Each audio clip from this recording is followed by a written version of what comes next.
உன்னை பற்றி சிலர் அவதூறு பேசினால் அதை எண்ணி கவலைப்படாமல் நீ மேற்கொண்ட முயற்சியில் தொடர்ந்து பயணம் செய்தால் வெற்றி நிச்சயம். வாழ்க்கையில் நீ போராடும்போது கைத்தட்டி உற்சாகப்படுத்த யாரும் வரமாட்டார்கள். ஆனால் வெற்றி அடைந்த பிறகு கைகுலுக்க அவர்களே முன்வருவார்கள். ஒரு மனிதன் விழாமலே வாழ்ந்தான் என்பது பெருமையல்ல, விழுந்த போதெல்லாம் எழுந்தான் என்பதே பெருமை. ஒளியின் வலியை தாங்கிக் கொண்ட கல்தான் அழகான சிலையாக முடியும். அதுபோல வாழ்க்கையில் வலிகளை தாங்கிக் கொண்டவர்கள்தான் வளமாக வாழ முடியும். அற்பமாய் யாரையும் நினைக்காதீர்கள். ஏனெனில் நாளை அவர்களை அற்புதங்களையும் நிகழ்த்திடக்கூடும். எனவே சிந்தித்து செயலாற்றுங்கள். உன்னை வெறுப்பவர்களை நினைத்து கவலை கொள்ளாதே. அவர்களுக்கு உன் அன்பினை பெறும் தகுதி இல்லை என்று நினைத்துக்கொள். நம்பிக்கை இழந்தவன் வெல்வது கடினம். நம்பிக்கையோடு இருப்பவனை வீழ்த்துவது கடினம். எனவே வாழ்க்கையில் எதை வேண்டுமானாலும் இழக்கலாம். ஆனால் நம்பிக்கையை மட்டும் இழந்து விடாதீர்கள். வெற்றி என்பது நிரந்தரமானதும் அல்ல, தோல்வி என்பது இறுதியானதும் அல்ல.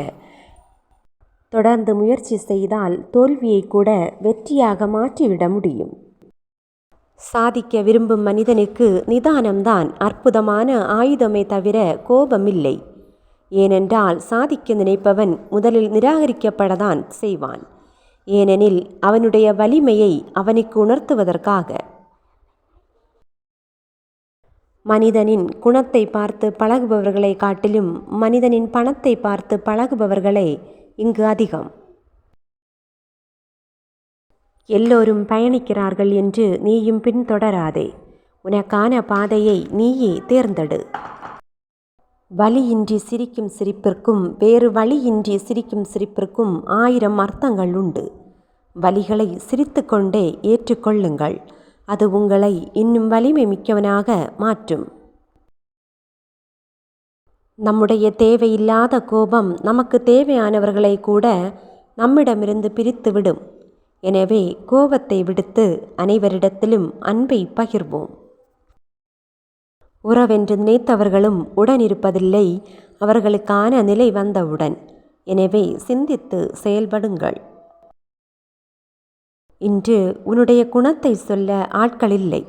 ஆனால் உன்னை பற்றி குறை கூற கூட்டமே உள்ளது. எனவே இதிலும் கவனமாக இருங்கள். உன்னை வருத்துபவர்கள் முன்பு மண்டியிடாதே. தலை நிமிர்ந்து சொல், என்னை போல் நேசிக்கும் ஒருவர் இனி உங்கள் வாழ்வில் கிடைக்கப் போவதில்லை என்று. இங்கு பலர் புரிந்து கொள்ளாமல் இருப்பது ஒன்றுதான். தான் செய்தால் சரி என்றும் அதுவே பிறர் செய்தால் தவறு என்றும் கூறுவர். அவமானங்கள் உன்னை நிலைகுலைய வைக்கலாம். திறமைக்கு அங்கீகாரம் கூட கிடைக்காமல் போகலாம். ஆனால் எதுவும் நிரந்தரம் அல்ல. இதுவும் கடந்து போகும் என்பதை நினைவில் வைத்துக் கொள்ளுங்கள்.